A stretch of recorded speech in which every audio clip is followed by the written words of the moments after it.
যিনি আমার ক্যান্ডিডেট ছিলেন তিনি বক্তব্য দিয়েছেন বিএনপি কে খোঁচাখুচি কইরেন না। আরে আমি হামজালা বিএনপি কে খোঁচাখুচি করলে বিএনপি দেশে থাকতে পারবে না। আপনারা রাজনীতি করেন শিবচর উপজেলা নিয়ে, হামজালা রাজনীতি করে গোটা বাংলাদেশ নিয়ে।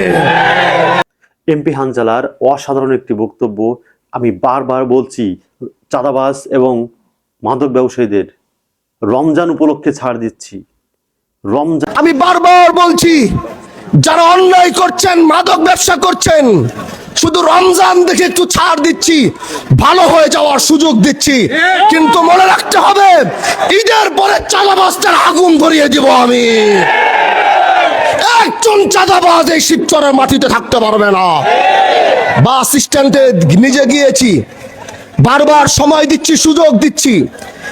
আমি সময় আর সুযোগ দেওয়ার কারণ হচ্ছে, আলহামদুলিল্লাহ নির্বাচিত হওয়ার পর এদেশের 50% মাদক ব্যবসায়ী আর চাঁদাবাজি কমে গেছে।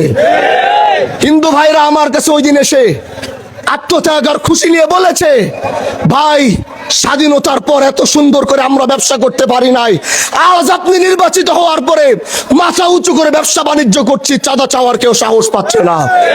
মাননীয় প্রধানমন্ত্রী জনাব তারেক রহমান সাহেবকে আমি বলবো এই কথা আজকে আপনি আমাকে রিকশায় ভোট দিয়েছেন অন্যায় করার জন্য নয়, আপনি রিকশায় ভোট দিয়েছেন ন্যায়ের পক্ষে থাকার জন্য।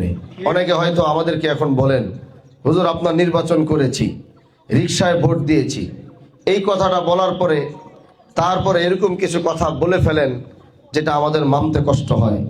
এজন্য এটা মনে করার কোনো সুযোগ নাই যে আমরা স্বতঃস্ফূর্তভাবে রিকশায় ভোট দিয়েছি, আপনাকে বিজয় করিয়েছি।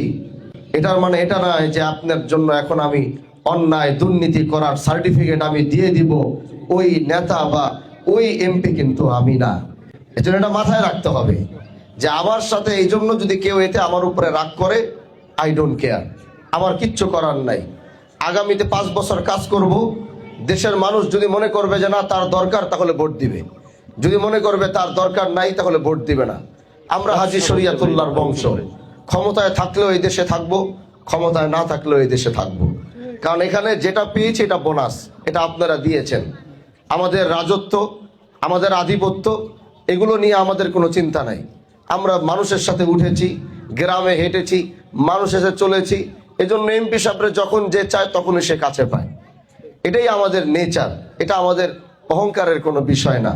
কিন্তু আমরা হাজী শরিয়াতুল্লাহর বংশের সন্তান হিসাবে, পীর পরিবার হিসাবে এই দেশে 250 বছর, সংগ্রামী পরিবার হিসাবে 250 বছর এই দেশে আমাদের চলাফেরা।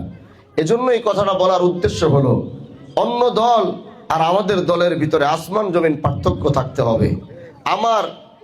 আমি এমপি হিসাবে যেমন পার্থক্য থাকতে হবে, আমার সাথে যারা উঠা বসা চলাফেরা করবে তাদেরকে অন্য দলের নেতৃবৃন্দর থেকেও পার্থক্য থাকতে হবে।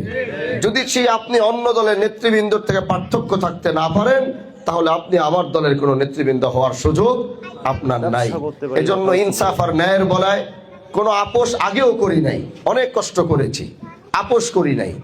সেই 17 বছর কষ্ট করেছি, আপোষ করি নাই। এখনো আল্লাহ সময় দিয়েছে, আশেপাশ থেকে কত কিছুর অফার আসছে, আপোষ করার কোনো সুযোগ নাই। কারণ ফুলের মালা দিয়ে এবার এই দেশের মানুষ আমাদেরকে যেভাবে বরণ করেছে, সারা জীবন তারা যেন আমাদেরকে ফুলের মালা দিয়ে বরণ করে রাখতে পারে, আমরা সেইভাবেই কাজ করতে চাই। এবং এখানে অনেক গুরুত্বপূর্ণ কথা বলেছেন, হসপিটালের কথা। গতকালকে আমাদের এক আলোচনা হয়েছে একটা মিটিংয়ে, সেখানে আমরা আলোচনা করেছি যে ইনশাআল্লাহ আমি আমার সর্বোচ্চ চেষ্টা দিয়ে বাংলাদেশের 1, 2, 3 মধ্যে এমন কিছু আমি এই শিবচরে করার চেষ্টা করব যেটা বাংলাদেশের একটা নজির স্থাপন হয়ে থাকবে। এবং সেটার জন্য আমার যা কিছু করা দরকার আমি সেটাই করব। সেটা অনেক হায়ার এডুকেটেড ইউনিভার্সিটি হতে পারে, সেটা হসপিটাল হতে পারে, সেটা এমন কিছু হবে যেটা ভারতবর্ষের ভিতরে অন্যতম একটা শ্রেষ্ঠ প্রতিষ্ঠান থাকবে। এটা আমার চাওয়া। আল্লাহ যদি আমাকে তৌফিক দেয়, আমি সর্বোচ্চ করার চেষ্টা করবো ইনশাআল্লাহ। এবং আপনাদের মাদকের বিষয় দেখেন, এই মাদকের বিষয়ে আমি এমপি হওয়ার আগ থেকেই সংগ্রাম করছি। এটা আমার দায়িত্ব, এটা আমার কাজ। যেমন বলা আপনার দায়িত্ব, এটার বিরুদ্ধে সংগ্রাম করা আমার দায়িত্ব, এটা আমি করবই। কিন্তু এতটুকু বলে যাই, যারা এখনো এটার সাথে জড়িত আছে তাদেরকে বলে দিয়েন, আগে পরে ধরলে ছাড় পাইছে, এবার ধরলে কিন্তু আর কোনো ছাড় হবে না। এমন শাস্তি হবে আমি বলে দিচ্ছি, এটা মনে রাখেন, যারা মাদকের সাথে, আমার নির্বাচন হওয়ার পরে যারা মাদক কারবারি ছেড়ে দিছে আলহামদুলিল্লাহ, দরকার হলে তাদের কর্ম ব্যবস্থা করে দিব। কিন্তু যারা এখনো মাদকের সাথে জড়িত, আমার কাছে সব লিস্ট অলরেডি আসতেছে, আমার কাছে কিন্তু ফাইল জমা হইতেছে, এটা আপনি মাথায় রাখেন। আমার কাছে ফাইল জমা হচ্ছে কোথায় কোন বাড়িতে কে মাদক বিক্রি করছে। আমি এবার যাদেরকে এক একজন করে ধরবো, এবার ধরার পরে কিন্তু আর কোনো ছাড় আমি দিব না। যেমন এই যে কয়েকদিন আগে আপনারা দেখেছেন হসপিটালে সিলগালা হয়ে গিয়েছে, আসছে, আমি বলছি কোনো রিকোয়েস্ট এখন কাজ হবে না, কাগজপত্র ঠিক করে আবার চালু করেন। আপনারা দেখেছেন অবৈধ স্থাপনা একদম ভেঙে দিয়েছি সরকারি জায়গার উপরে। আমি এখন বলছি, আগে অন্যায়গুলোকে প্রশ্রয় দেওয়ার মানুষ ছিল, এগুলা করেছেন, কেউ কিছু বলে নাই। কিন্তু এখন বলছি, অন্যায়, দুর্নীতি, মাদক, চাঁদাবাজি, এগুলো যারা এখনো এগুলো করছেন, আল্লাহর হস্তে করে বলি, আমি আপনার কাছ পর্যন্ত আসার আগে আপনি এগুলো ছেড়ে দেন, ভালো হয়ে যান। যদি আপনার সমস্যা হয়, কর্মব্যবস্থার সমস্যা হয়, মাদক বিক্রি করে যদি সংসার চালাইতে হয়, আমাদেরকে জানান। আমরা চেষ্টা করি যেন আপনার মাদক বিক্রি করে যেন সংসার চালাইতে যদি হয়, আমরা আপনাকে এমন কোনো কাজের একটা সন্ধান দিই, ছোট একটা চাকরির ব্যবস্থা করে দিই। কিন্তু তারপরও অপরাধের সাথে কেউ জড়িত থাকলে সেটার ছাড় কিন্তু হবে না। অসাধারণ একটি প্রতিভার লোক, এবং নেতা যদি হয়, হানজালার মতো নেতাই হওয়া উচিত। নেতা হবে, নেতার একটি স্পিরিট থাকবে, এমন স্পিরিট নেতাই বাংলার মানুষ চায়, এবং সাধারণ মানুষের কাছে যিনি পৌঁছাতে পারবে এমন নেতাই বাংলার মানুষ চায়, সাধারণ মানুষ চায়। তার জন্য চাঁদাবাজি, দুর্নীতি মুক্ত ব্যবসা প্রতিষ্ঠান গড়ে তুলতে পারে এবং সুন্দরভাবে ব্যবসা করতে পারে, এমন নেতাই চায় বাংলার মানুষ।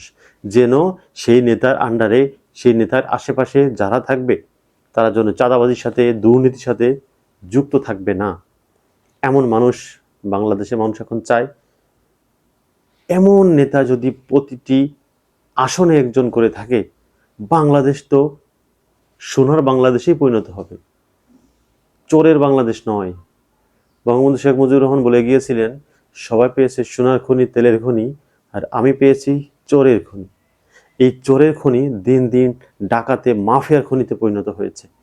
এই চোর ডাকাত মুক্ত বাংলাদেশ গড়তে হলে সৎ এবং যোগ্য নেতার কোনো বিকল্প নাই। সৎ যোগ্য নেতার বর্তমানে বাংলাদেশে খুবই অভাব। বর্তমানে যারা নতুন ধারার রাজনীতি করে, যারা ক্ষমতায় এসেছেন, আশা করি তারা এই চুরি বাটপারি বন্ধ করতে সক্ষম হবেন এবং তারা এই ধরনের কাজে যুক্ত হবেন না, এটাই আমরা আশা করি। সো ভিডিওটি ভালো লাগলে অবশ্যই লাইক, কমেন্ট এবং চ্যানেলটি সাবস্ক্রাইব করে রাখুন। আসসালামু আলাইকুম।